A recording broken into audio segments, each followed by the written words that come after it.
Hello student, welcome back to Biosparkle. আগের ভিডিওতে তোমরা দেখেছিলে যে ফিজিক্যাল সায়েন্সের উপর তোমাদের ঠিক যেরকম পরীক্ষায় প্রশ্ন আসে এএনএম জিএনএম পরীক্ষায়, সেরকমই একটা প্র্যাকটিস সেট রেখেছিলাম এবং সেটাকে সম্পূর্ণ ব্যাখ্যা যেটুকু সম্ভব সেটুকু করে দিয়েছিলাম। এবং ওই ভিডিওতে তোমাদের এটাও বলেছিলাম যে এরকমই সমস্ত সাবজেক্টেরই ভিডিও নিয়ে আসার চেষ্টা করব। তো সেই কথা মতোই আজকে দেখো লাইফ সায়েন্সের ওপর একটা পুরো প্র্যাকটিস সেশন আর কি নিয়ে এসেছি, যেখানে সমস্ত এমসিকিউ তো পাবেই, তার সঙ্গে তার যতটুকু এক্সপ্লানেশন না জানলে এমসিকিউটা সলভ করা সম্ভব নয় ততটুকু এক্সপ্লানেশন থাকবে, লেখাও থাকবে, প্লাস আমি বুঝিয়েও দেবো। তোমরা আগে কোয়েশ্চেনটা পড়বে, তারপর নিজেরা অ্যান্সার করার চেষ্টা করবে, তারপর আমার অ্যান্সারের সাথে তোমরা মিলিয়ে নেবে। তো চলো শুরু করা যাক। প্রথম প্রশ্ন বলেছে দেখো যে হেপারিন কোন শ্বেত রক্তকণিকা থেকে ক্ষরণ হয়? নিউট্রোফিল, বেসোফিল, ইওসিনোফিল এবং লিম্ফোসাইট।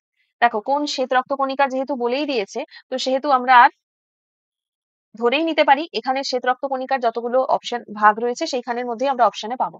তো নিউট্রোফিল, বেসোফিল, ইওসিনোফিল, লিম্ফোসাইট চারটেই শ্বেত রক্তকণিকারই ভাগ। এর মধ্যে দেখো নিউট্রোফিল এর কাজ কিন্তু হেপারিন ক্ষরণ করা নয়। বেসোফিল এর কাজ হচ্ছে হেপারিন ক্ষরণ করা। ইওসিনোফিল এর কাজও অন্যরকম রয়েছে, লিম্ফোসাইট এর কাজও রয়েছে। তো কার কি কাজ সেটা চলো আমরা একটু ছোট করে দেখে নিই। দেখো নিউট্রোফিল ফ্যাগোসাইটোসিস পদ্ধতিতে রোগ জীবাণু ধ্বংস করে। নিউট্রোফিলটা আকারেও বেশ বড় হয়। নিউট্রোফিল আর মনোসাইট এরা দুজন ফ্যাগোসাইটোসিস পদ্ধতিতে দেহের মধ্যে ঢোকা রোগ জীবাণু এগুলোকে ধ্বংস করে। বেসোফিল যেটা সেটাই মাত্র বললাম, সেটা হেপারিন ক্ষরণ করে রক্ততঞ্চন প্রতিরোধ করে। আমরা জানি যে আমাদের দেহের ভেতরে রক্ত প্রবাহিত হতে গেলে রক্তকে তরল থাকতে হবে, জমাট বেঁধে গেলে হবে না। তো দেহের ভেতরে রক্তবাহীর ভেতরে যদি রক্ত জমাট বেঁধে যায় সেক্ষেত্রে কিন্তু আমাদের সমস্যা হবে। যেমন বিশেষত যদি সেটা হার্টে হয়, হার্টে যদি রক্ত জমে যায়, হার্ট ঠিকঠাক ভাবে কাজ করতে পারে না। তো সেই বেসোফিল এই রক্তকে তরল রাখার কাজটা করে শরীরের ভেতরে। ইওসিনোফিলের কাজ হচ্ছে হিস্টামিন ক্ষরণ করে এবং অ্যালার্জি প্রতিরোধ করে তার মাধ্যমে। লিম্ফোসাইটের কাজ অ্যান্টিবডি উৎপাদন করে রোগ জীবাণুকে প্রতিরোধ করা। এই ছিল ডাব্লিউবিসি বা শ্বেত রক্তকণিকার 5টা ভাগ। নেক্সট প্রশ্নতে চলে আসি। নিচের কোনটি দেহের ভারসাম্য রক্ষা করে? কর্টি যন্ত্র, আইরিস, অটোলিথ যন্ত্র এবং ইউস্টেচিয়ান নালী। প্রথম কথা দেখো, এই যে আইরিসটা প্রথমেই বাদ দিয়ে দাও, কারণ এটা আমার কানের অংশই নয়। আচ্ছা, প্রথম কথা হচ্ছে দেহের ভারসাম্য রক্ষা করতে পারে আমাদের দুটো জিনিস। একজন হচ্ছে আমাদের কান, আর একটা হচ্ছে আমাদের লঘু মস্তিষ্ক। এবার অপশন গুলো পড়লেই আমি দেখতে পাবো যে লঘু মস্তিষ্কের অংশ কথা এখানে কিছু উল্লেখ নেই, তার মানে কানেরই কোনো একটা অংশ আমি আমার অ্যান্সারের হবে। তো কানের তো অনেকগুলো অংশ রয়েছে, তার মধ্যে কোন অংশটা এই ভারসাম্য রক্ষার কাজটা করে? তো দেখো এটার উত্তর হবে অটোলিথ যন্ত্র। কোটি যন্ত্র বা ইউস্টেচিয়ান নালী নয়। তাহলে এদের কি কাজ সেটা একটু দেখে নিই। আর আইরিস কোথায় থাকে? এটা আমাদের আইতে থাকে, নাম শুনেই বুঝতে পারছো আইরিস। কানের বিভিন্ন অংশ, এখানে একটা ছবিও দেওয়ার চেষ্টা হয়েছে এবং চেষ্টা করা হয়েছে, এবং এখানে দেখো প্রত্যেকটা অংশে কাজ দিয়ে দিয়েছি। কর্ণছত্র বা পিনা একদম বাইরের অংশ, যেটা যেটা ধরে ছোটবেলায় আমরা ভীষণ কানমোলা খেতাম, যে অংশটা ধরে আমাদের টিচাররা কান মুলে দিতেন সেটা হচ্ছে বাইরের কর্ণছত্র বা পিনা। এর একটাই কাজ শব্দ তরঙ্গকে গ্রহণ করা এবং প্রেরণ করা, ভেতরের দিকে প্রেরণ করা। এই এই যে অংশটা এইখানে এরকম ভাবে দেখানো হয়েছে বাইরের দিকে, তো সেইটা দিয়ে এইখানটা দিয়ে শব্দ তরঙ্গ ভেতরে প্রবেশ করে। কর্টি যন্ত্র, কর্টি যন্ত্র এটার কাজ হচ্ছে শব্দ গ্রাহক রূপে কাজ করা, শব্দটাকে গ্রহণ করা। ককলিয়া শব্দ তরঙ্গ গ্রহণ করে মস্তিষ্কে এটাকে প্রেরণ করা। ককলিয়া ছবিতে রয়েছে, এই যে এখানটা একটু ঢেকে গেছে, এইটা হচ্ছে ককলিয়া, এই শামুকের মতো যে এরকম প্যাঁচানো জিনিসটা, এটা হচ্ছে ককলিয়া। অর্ধবৃত্তাকার নালী এর কাজ দেহের ভারসাম্য রক্ষা করা। এই যে অর্ধবৃত্তাকার নালী, এইটা এর কাজও দেহের ভারসাম্য রক্ষা করা। আর ইউস্টেচিয়ান অটোলিথ যন্ত্র এর কাজও দেহের ভারসাম্য রক্ষা করা। ইউস্টেচিয়ান নালী বায়ুর চাপের সমতা বজায় রাখা। তো তিনটে হাড় থাকে কানের ভেতরে আমরা জানি, মেলিয়াস, ইনকাস এবং স্টিপিস। দেখো এই সাদাটা হচ্ছে ম্যালিয়াস, দেন তারপরের অংশটা হচ্ছে ইনকাস, আর একদম লাস্টে এই রকম দেখতে এটা হচ্ছে স্টেপিস, যার কাজ শব্দ তরঙ্গকে কর্ণপটহ থেকে অন্তকর্ণে প্রেরণ করা। আর এইখানে রয়েছে দেখো, এই যে একটা পর্দা মতো রয়েছে, সেটা হচ্ছে আমাদের টিম্প্যানিক মেমব্রেন, যেটাকে আমরা কানের পর্দা বলে থাকি। আচ্ছা, দেহের ভারসাম্য রক্ষা করে অর্ধবৃত্তাকার নালীও, আবার অটোলিথ যন্ত্র। কিন্তু আমাদের অপশনে আগে দেখো, যেহেতু অর্ধবৃত্তাকার নালী ছিল না, যদি ওটাও থাকতো তাহলে ওটাও হতো। ঠিক আছে, যেটা ছিল সেটা করলাম অ্যান্সারে। তো আশা করছি কানটা নিয়ে একটু ক্লিয়ার হলো। আমার কয়েকটা স্টুডেন্ট আমাকে বলেছিল ম্যাম কানটা একটু দেখিয়ে দিতে। তো আশা করছি তাদের এটা সুবিধা হবে। এরপরেও যদি কোনো কোয়েশ্চেন থাকে তোমরা অবশ্যই কমেন্টে লিখো, আমি সেটার রিপ্লাই দেওয়ার চেষ্টা করব। নেক্সট প্রশ্ন চলে আসছে, কোষের গঠন অনুযায়ী নিম্নোক্তদের মধ্যে কোনটা সবথেকে জটিল? মানে অনেকগুলো জিনিস, অনেকগুলো এককোষী প্রাণী, এককোষী বা বহুকোষী প্রাণীর কথা লেখা হয়েছে, এদের মধ্যে কার কোষীয় গঠনটা সবথেকে জটিল সেটা। ব্যাকটেরিয়া, নীল সবুজ শৈবাল, ছত্রাক এবং প্রোটোজোয়া। তো উত্তর হয়ে যাবে এদের মধ্যে কি? ছত্রাক। আশা করছি তোমরা নিজেরাও পারলে। দেখো ব্যাকটেরিয়া, নীল সবুজ শৈবাল এরা তো সব প্রোক্যারিওটিকের মধ্যে আসছে। প্রোটোজোয়া এটা ইউক্যারিওটিকের মধ্যে আসছে, ছত্রাক ইউক্যারিওটিকের মধ্যে আসছে। কিন্তু তাহলে এটা তো প্রথমেই বাদ গেল। ব্যাকটেরিয়া এরা প্রোক্যারিওট, মানে অবশ্যই এদের কোষীয় গঠন খুবই সাধারণ হবে, এই জন্যই এরা প্রোক্যারিওট। তো ইউক্যারিওটিকের মধ্যে ছত্রাক, আর এদের মধ্যে আবার ছত্রাকটা একটু এগিয়ে। আচ্ছা, নেক্সট প্রশ্ন বলেছে, নিচের উদ্ভিদের মধ্যে কার পত্ররন্ধ্র রাতে খোলা দিনে বন্ধ? আমরা জানি জেনারেলি উদ্ভিদের পত্ররন্ধ্র দিনের বেলা খোলা থাকে এবং রাত্রেবেলা তারা পত্ররন্ধ্র বন্ধ করে রাখে। কিন্তু এমন এলাকার উদ্ভিদ যেখানে দিনের বেলা প্রখর সূর্যের তাপ এবং সেই প্রখর তাপে এবং জলের অভাব, তার উপর জলের অভাব যদি হয় তাহলে তো বেশি করে বাষ্পমোচন হয়ে যেতে চাইবে। তো সেইটা রুখতে তারা কি করে, দিনের বেলা পত্ররন্ধ্র সমস্ত বন্ধ করে রাখে। তাহলে উত্তর নিশ্চয়ই তোমরা পেয়ে গেছো, জলপদ্মও হবে না, হবে ক্যাকটাস। ফার্ন, সূর্যমুখী এগুলো হবে না। তো দিনের বেলা এরা পত্ররন্ধ্রটা বন্ধ করে রাখে এবং রাত্রেবেলা পত্ররন্ধ্র এরা খোলে এবং তখন সালোক সংশ্লেষের কাজ কিছুটা এরা এগিয়ে রাখে। তো এদের ক্ষেত্রে ওই যে সালোক সংশ্লেষের পদ্ধতি সেটাকে বলা হয় ক্যাম। এদেরকে ক্যাম উদ্ভিদ বলা হয়, ক্র্যাসুলেশিয়ান অ্যাসিড মেটাবলিজম। ক্যাম উদ্ভিদ বলা হয়। এদের সালোক সংশ্লেষের পদ্ধতিটা একটু ভিন্ন এমনি নর্মাল উদ্ভিদদের থেকে। নেক্সট প্রশ্ন চলে এসেছে, দেখো নিচে কোনটি দ্বি শর্করা, দ্বি শর্করা পড়া হয়ে গেছে, যাই হোক, দ্বি শর্করা নয়। নিচের কোনটি দ্বি শর্করা নয় অর্থাৎ ডাইস্যাকারাইড নয়? গ্যালাক্টোজ, সুক্রোজ, মল্টোজ নাকি ল্যাকটোজ? দ্বি শর্করা মানেটা আগে জানতে হবে। ডাইস্যাকারাইড, মোনোস্যাকারাইড, অলিগোস্যাকারাইড, পলিস্যাকারাইড, এরকম অনেকগুলো স্যাকারাইড বা শর্করা হয়।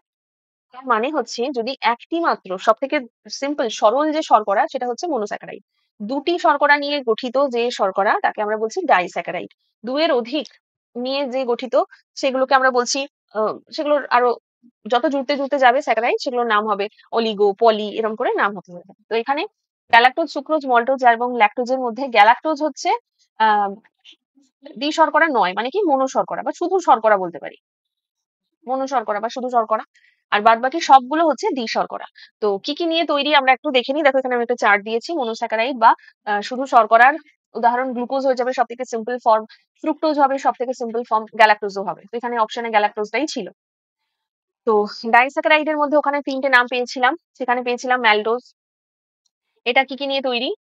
গ্লুকোজ প্লাস গ্লুকোজ, দুটো গ্লুকোজ অণু নিয়ে তৈরি হয় ম্যালটোজ। যে দ্বি শর্করা বললাম যে দুটো শর্করা থাকবে, তো দুটো শর্করা কি কি, তার মধ্যে দুটোই গ্লুকোজ হলে সেটা ম্যালটোজ। সুক্রোজ হতে গেলে একটা গ্লুকোজ থাকবে, একটা ফ্রুক্টোজ থাকবে। একটা গ্লুকোজ একটা ফ্রুক্টোজ মিলে হবে সুক্রোজ।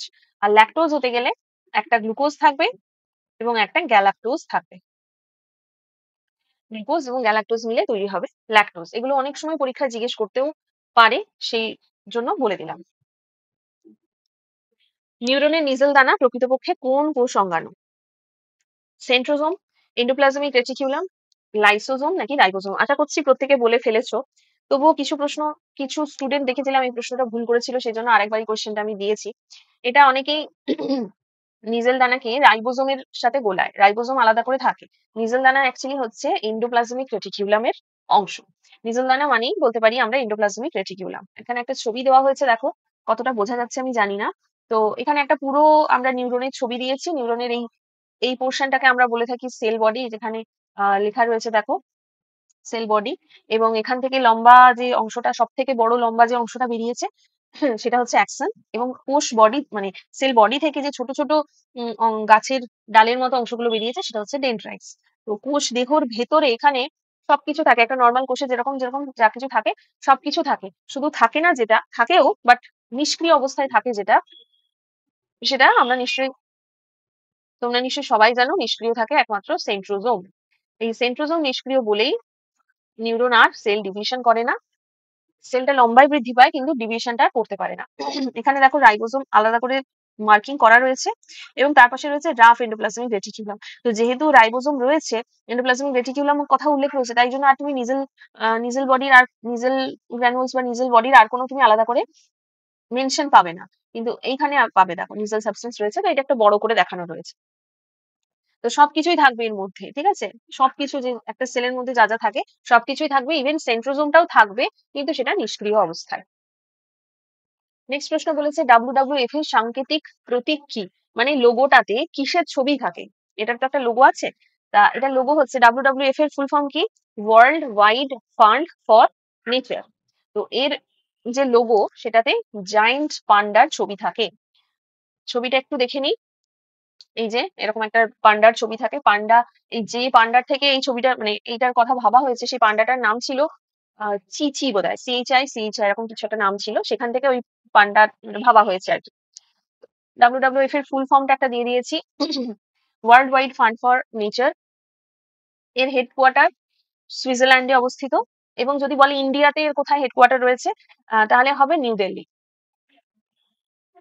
ইন্ডিয়ার মধ্যে যদি এর কোথায় অফিস রয়েছে বা হেডকোয়ার্টার রয়েছে বলা হয়, তাহলে ইন্ডিয়ার মধ্যে রয়েছে নিউ দিল্লিতে, আদারওয়াইজ অফিসিয়াল ওদের যে হেডকোয়ার্টার সেটা সুইজারল্যান্ডে। আর এর এম হচ্ছে protecting the wild life for a healthy planet. যত ওয়াইল্ড লাইফ আছে তাকে প্রোটেক্ট করা, এবং তার সঙ্গে এনভায়রনমেন্টকে প্রোটেক্ট করা, যাতে আমরা খুব হেলদি ভাবে প্ল্যানেটটাকে হেলদি করে তুলতে পারি। আর প্ল্যানেট হেলদি হলে তার মধ্যে থাকা অ্যানিমালস, তার মধ্যে থাকা সমস্ত প্ল্যান্ট সবাই ভালো থাকবে।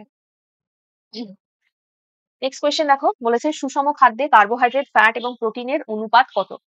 সুষম খাদ্যের ইংলিশ হচ্ছে ব্যালেন্স ডায়েট। তো ব্যালেন্স ডায়েট মানে হচ্ছে যেখানে carbohydrate, fat, protein, vitamin, minerals, roughage ইত্যাদি ইত্যাদি, জল, এই যে 6টা উপাদান আছে, সেই 6টা উপাদানই ঠিকঠাক মাত্রায় থাকলে সেই খাবারকে আমরা বলি সুষম খাদ্য। তো এই সুষম খাদ্যে বলে দিয়েছে কার্বোহাইড্রেট, ফ্যাট, প্রোটিন এইটার কি অনুপাত হবে। একবার ভালো করে দেখে নেবে যে কোনটা আগে আছে। কার্বোহাইড্রেট আগে আছে, আমরা জানি কার্বোহাইড্রেট আমরা বেশি খাবো, তাহলে এখানে দেখো 3টে ইকুয়াল আছে, এটা তো হবে না। এখানে 3টে ইকুয়াল নেই, 2টা আগে আছে, কিন্তু এর দ্বিগুণ নয়, এটা হচ্ছে এর 4 গুণ। 4 গুণ বেশি আমরা কার্বোহাইড্রেট নেব ফ্যাট আর প্রোটিনের তুলনায়। এটা চার্টটা আমি একটা দিয়ে দিয়েছি, দেখো তোমাদের তোমাদের বইয়েই রয়েছে, সেখান থেকেই আমি তুলেছি। তো কার্বোহাইড্রেট প্রতি 1 গ্রাম কার্বোহাইড্রেট জারণে 4.1 কিলো ক্যালোরি শক্তি উৎপন্ন হয়। আমাদের ইনটেক করতে হবে মোটামুটি 405, মানে 405 গ্রাম মতো সারাদিনে আমাদের ইনটেক করতে হবে। তাহলে এখান থেকে আমরা টোটাল শক্তি পাবো 1660 কিলো ক্যালোরি। প্রোটিন মোটামুটি 1 গ্রাম যদি জারণ হয়, তাহলে 4.1 কিলো ক্যালোরি শক্তি হবে। 100 গ্রাম মতো প্রোটিন আমাদেরকে ইনটেক করতে হবে প্রত্যেক দিন। 410 তাহলে আমার কিলো ক্যালোরি প্রোটিন টোটাল হলো। আর ফ্যাটও তাই, 100 গ্রাম মতো ইনটেক করতে হবে, কিন্তু প্রতি গ্রামে উৎপন্ন শক্তি কিন্তু এর অনেকটা বেশি, 9.3 কিলো ক্যালোরি। তাহলে আমাদের মোট শক্তি এখান থেকে পেয়ে যাবো 930, এবং সবটা যোগ করলে মোটামুটি 3000 কিলো ক্যালোরির কাছাকাছি আমাদের চলে আসবে। এইটা একদম ইনাফ আমাদেরকে একদম সুস্থ স্বাভাবিকভাবে বাঁচার জন্য। কিন্তু এটা আমরা অ্যাচিভ করতে পারি না, অনেক কিছু আমাদের বাড়া কমা হয়ে যায়। তো এইখানে পরিমাণটা তোমরা দেখলেই বুঝতে পারবে, 405, এটাকে যদি আমরা মোটামুটি নিয়ার অ্যাবাউট 400 ধরে নিই, তাহলে এটা 400, এটা 100, এটা 100, তাহলে অনুপাতটা 4:1:1 দাঁড়িয়ে গেল। বেশ, নেক্সট প্রশ্নে যাই। আশা করছি যে এই সেশন গুলো নিয়ে আসছি সেটা তোমাদের জন্য হেল্পফুল হচ্ছে। দেখো লাইফ সায়েন্সে ক্লাস এই জন্যই দিচ্ছি, কারণ লাইফ সায়েন্সে ওই যে 50 মার্কস সেটা অ্যাচিভ করা ভীষণ ইজি, এবং সবাই এই জায়গাটায় কিন্তু অনেকটা নাম্বার তুলে নেবে। একটু পড়লেই যেহেতু হয়ে যাবে, রাদার দ্যান ফিজিক্যাল সায়েন্স বলো, ম্যাথ বলো, এই জায়গাটা সবার একটা ভীতির জায়গা। তো লাইফ সায়েন্সে সবাই চাইবে যে আমি একটু বেশি করে তুলে রাখি, যাতে আমার ওই দিকটা যদি কমে তাহলে যাতে একটু ব্যালেন্স হয়। তো সেই কারণেই এই জায়গাটাও কিন্তু খুব ভালো করে যারা প্রিপারেশন নিচ্ছ, এই জায়গাটাও ভীষণ ভালো করে কিন্তু রেডি করতে হবে। নাম্বারটা তোলা খুব ইজি, এই জন্য বলছি। দেখো পরের প্রশ্ন বলেছে ফুসফুসের ভাইটাল ক্যাপাসিটি কত? এবার এই ভাইটাল ক্যাপাসিটি মানে কি? ভাইটাল ক্যাপাসিটি মানে হচ্ছে আমরা যখন গভীরভাবে শ্বাস গ্রহণ করলাম, তারপর যত পরিমাণ বায়ু আমরা বলপূর্বক ত্যাগ করতে পারবো, সেইটা হচ্ছে আমার ফুসফুসের ভাইটাল ক্যাপাসিটি, বা এটার বাংলাটা হচ্ছে বায়ু ধারকত্ব। তোমরা যদি 1-2 বছরের একটু ট্রেন্ড ফলো করো কোয়েশ্চেনের, তাহলে দেখবে যে একটু কিন্তু উঁচু ক্লাস থেকে প্রশ্ন দেওয়ার প্রবণতা আগের বছরও ছিল, তার আগের বছরও ছিল। তাহলে যদি তোমরা একটু অন্যান্য বইয়ের বাইরে কোয়েশ্চেন না প্র্যাকটিস করো, তাহলে কিন্তু অসুবিধা হবে। এটা তোমাদের নেই, বায়ু ধারকত্ব বা ভাইটাল ক্যাপাসিটি, এটা তোমাদের 9-10 এর সিলেবাসে নেই, কিন্তু 11-12 এর সিলেবাসে আবার আছে। তো এটার উত্তরটা হবে 4 থেকে 5 লিটার আমাদের এই ভাইটাল ক্যাপাসিটি, অর্থাৎ গভীরভাবে শ্বাস গ্রহণের পর যে পরিমাণ বায়ু আমরা বলপূর্বক আবার ত্যাগ করতে পারি, সেটা আমাদের বায়ু ধারকত্ব। নেক্সট কোয়েশ্চেন বলেছে কোন ভিটামিন জরায়ুর মধ্যে ভ্রূণের বৃদ্ধিতে সাহায্য করে? আমাদের ফিটাসের বৃদ্ধিতে সাহায্য করে কোন vitamin? Vitamin A, E, B নাকি D? এটার অ্যান্সার হবে ভিটামিন B। এছাড়াও বি ছাড়াও সি সাহায্য করে, ভিটামিন সিও কিন্তু সাহায্য করে। অপশনে নেই বলে করলাম না। এবার চলে আসি যে বিভিন্ন ভিটামিনের রাসায়নিক নাম এবং তাদের অভাবে কি রোগ হয় সেটা। তো মিডিলটাতে লেখা আছে রাসায়নিক নাম, এখানে লেখা আছে অভাবজনিত ফল। লিখলাম না পুরোটা। আচ্ছা, তো রাসায়নিক নাম ভিটামিন ই এর দেখো রেটিনল, এবং এটার অভাবে নাইট ব্লাইন্ডনেস আমরা যেটাকে বলে থাকি বাংলায় রাতকানা রোগ হয়। নেক্সট ভিটামিন ই এর রাসায়নিক নাম হচ্ছে টোকোফেরল, এটার অভাবে আমাদের বন্ধ্যাত্ব বা লস অফ ফার্টিলিটি হয়, বন্ধ্যাত্ব বা লস অফ ফার্টিলিটি হয়। ভিটামিন ডি এর অভাবে ভিটামিন ডি এর রাসায়নিক নাম হচ্ছে ক্যালসিফেরল, আর এটার জন্য রিকেট রিকেট রোগ হয়, হাড়ের একটা সমস্যা। ভিটামিন বি ওয়ান, বি ভিটামিনের কিন্তু অনেকগুলো ভাগ রয়েছে, সেই ভাগগুলো এবার একটা একটা করে আসছি। বি ওয়ান নাম হচ্ছে থিয়ামিন, বেরি বেরি রোগ হয় এর অভাবে। ভিটামিন বি থ্রি নিয়াসিন, এর অভাবে পেলেগ্রা হয়। Vitamin B five pantothenic acid, এর অভাবে ইনঅ্যাডিকুয়েট গ্রোথ হয়, মানে আমাদের গ্রোথটা ঠিকঠাক প্রপারলি হয় না। B nine folic acid, birth defects, এটাই বলছিলাম যে যদি ঠিকঠাক ভাবে ফোলিক অ্যাসিড ইনটেক করা না হয় গর্ভাবস্থায় তাহলে কিন্তু নানা রকমের সমস্যা হয় ভ্রূণের। বি টুয়েলভ কোবালামিন বা সায়ানোকোবালামিনও বলে, এটার অভাবে আমাদের অ্যানিমিয়া হয়। নেক্সট চলে আসছি 11 নাম্বার কোয়েশ্চেন। কুঁড়ি থেকে ফুল ফোটা কি ধরনের চলন?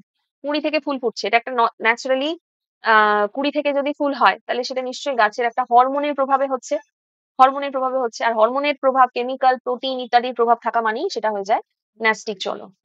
একটু দেখে নিই প্রত্যেকটা চলনের কি কি কি কি কারণে হয়। ট্যাকটিক চলন, আলো, তাপমাত্রা, রাসায়নিক পদার্থ, বিদ্যুৎ শক্তি ইত্যাদি বহিস্থ উদ্দীপকের প্রভাবে উদ্ভিদের স্থান পরিবর্তন, অর্থাৎ যেটা উদ্ভিদের ইন্টারনাল কোনো ব্যাপার না, বাইরের কোনো একটা উদ্দীপক আসছে। দেখো আলো, তাপমাত্রা, রাসায়নিক পদার্থ এগুলো সবই কি বহিস্থ।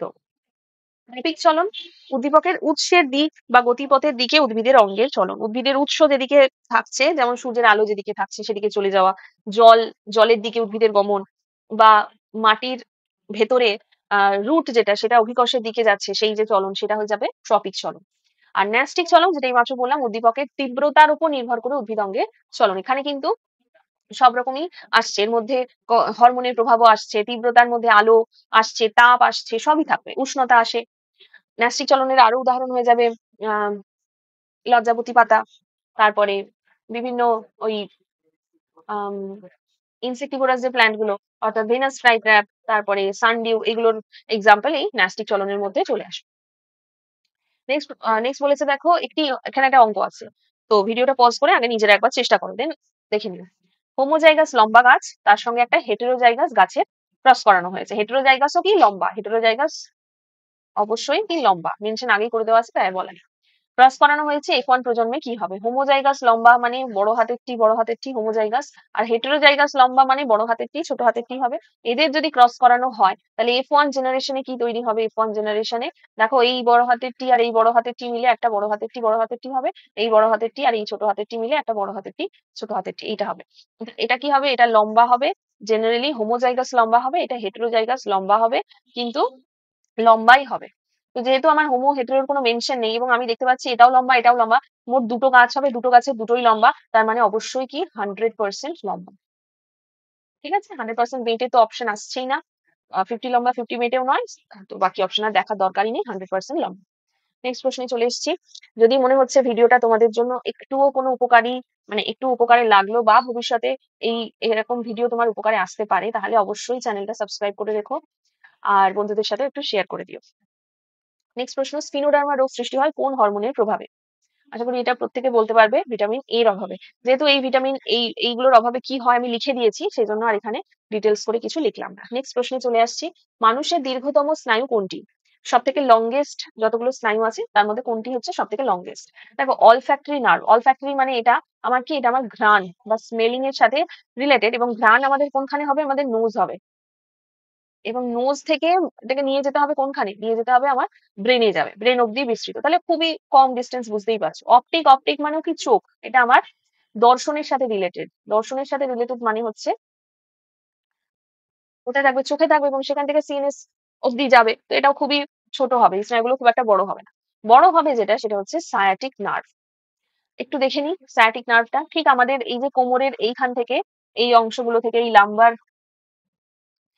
লাম্বার 4 থেকে, লাম্বার 5 থেকে স্যাক্রাল 1, স্যাক্রাল 2, স্যাক্রাল 3 এইগুলো থেকে উৎপন্ন হয়ে একদম দেখো এই গোড়ালি অব্দি বিস্তৃত, মানে একদম কোমর থেকে এখান থেকে গোড়ালি অব্দি, মানে আমার পা যত লম্বা ঠিক নার্ভটা ঠিক ততটাই লম্বা। এটা এইদিকে দেখানো হয়েছে, সিমিলারলি এদিকেও কিন্তু বিস্তৃত, ঠিক আছে, সিমিলারলি এদিকেও যেটা বিস্তৃত। তো ভাবার কোনো কারণ নেই যেটা একদিকে থাকবে, এদিকে যা আছে সবকিছু পেয়ারে রয়েছে। আর এই অনেকেই শুনে থাকবে এই বাতের কথা, sciatica বাত, এই কোমর থেকে পা অব্দি যন্ত্রণা, হয়তো এই নার্ভটার কারণেই কিন্তু অনেক সময় এই সমস্যাটা দেখা যায়, ওই নার্ভটার কারণেই ওটা এই নামটা এসছে sciatica বাত। আর এখানে ভেগাস নার্ভ যেটা দেখতে পাচ্ছ, এটা একটা ছবি দেওয়ার চেষ্টা করেছি, যেটা তোমার এই ঠিক মাথার নিচ থেকে আর কি, এই ঘাড়ের ওখানটা থেকে পেছন দিকে তৈরি হচ্ছে এবং আমাদের পুরো হার্ট অব্দি বিস্তৃত, এটা হচ্ছে ভেগাস নার্ভ। নেক্সট লাস্ট প্রশ্ন আজকে কি বলেছে দেখো, এবীয় শ্রেণীর রক্তের বিন্যাসে যদি উভয় অ্যান্টিজেন উপস্থিত থাকে কিন্তু কোনো অ্যান্টিবডি না থাকে, তাহলে সেই প্রকার রক্তের গ্রুপ কি হবে? দুটো অ্যান্টিজেনই থাকছে, অর্থাৎ অ্যান্টিজেন এ অ্যান্টিজেনও থাকছে, বি অ্যান্টিজেনও থাকছে, কোনো অ্যান্টিবডি থাকছে না, তাহলে অবশ্যই দুটো অ্যান্টিজেন থাকলে সেটা কি হবে? এবি গ্রুপ হবে, এবি রক্তের গ্রুপ হবে। তো একবার একটু চার্টটা দেখে নিই যে কি হলে কি হয়। যদি কারোর রক্তের শ্রেণী এ হয়, তার মানে তার এ অ্যান্টিজেন থাকে এবং বি অ্যান্টিবডি থাকে। যদি রক্তের গ্রুপ বি হয়, তার বি অ্যান্টিজেন অবশ্যই থাকে কিন্তু অ্যান্টিবডি থাকে এ। অ্যান্টিবডি সবসময় অপোজিট থাকে, অ্যান্টিজেন সবসময় সেম সেমটা থাকে। এ বি যদি রক্তের শ্রেণী হয়, তাহলে এ বি দুটো অ্যান্টিজেনই থাকবে, কোনো অ্যান্টিবডি প্রেজেন্ট থাকবে না। আর ও যদি রক্তের গ্রুপ হয়, কোনো অ্যান্টিজেন থাকবে না, এই কারণেই ও সবাইকে দান করতে পারে, একেও দান। অ্যান্টিজেন আমার শরীরে যদি অন্য প্রবেশ করে তাহলে আমার সমস্যা হবে, অ্যান্টিবডি অন্য প্রবেশ করলে কোনো সমস্যা নেই। যেহেতু ও এর কাছে কোনো অ্যান্টিবডি কোনো অ্যান্টিজেনই থাকে না, সেহেতু ও যাকে ইচ্ছা দিতে পারে, ও যাকে ইচ্ছা ব্লাড দিতে পারে। সেই জন্য কি হবে, কারোর কোনো মানে বাজে ইফেক্ট হবে না, কারণ তার কাছে কোনো অ্যান্টিজেন নেই। অন্য অ্যান্টিজেন আমার বডিতে ঢুকে গেলে তখনই আমার প্রবলেম। আর অ্যান্টিজেন অ্যান্টিবডি ও এর কাছে দুটোই থাকে। ওকে এই জন্য কি বলা হয়, সার্বিক সার্বিক দাতা। আর এবি যেহেতু দুটো অ্যান্টিজেনই আছে সেজন্য সবার কাছ থেকে নিতে পারে, তাই এটা সার্বিক গ্রহিতা।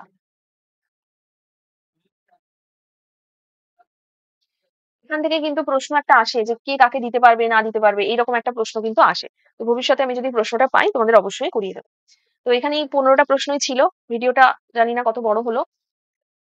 যদি কারোর মনে হয় যে হ্যাঁ ভিডিওটা ভালো লাগলো, তাহলে একটা কমেন্ট করে জানিও, ভিডিওটাকে লাইক করে দিও, আর বন্ধুদের সাথে শেয়ার করো। আর আমাদের টেলিগ্রাম চ্যানেলে যুক্ত হয়ে যেও, এএনএম জিএনএম পরীক্ষা কাউন্সিলিং সমস্ত সংক্রান্ত ভিডিও আপডেট তোমরা ওখানে পেয়ে যাবে, এবং তোমাদের যা প্রশ্ন থাকবে সেটাও তোমরা ওখানে জিজ্ঞেস করতে পারো। তো নেক্সট তোমাদের কিসের ভিডিও চাই সেটা তোমরা একটু কমেন্টে লিখে জানিও, তাহলে আমার বুঝতে সুবিধা হবে, সেই মতো আমি ভিডিও নিয়ে আসবো। টাটা, দেখা হচ্ছে পরের ভিডিও।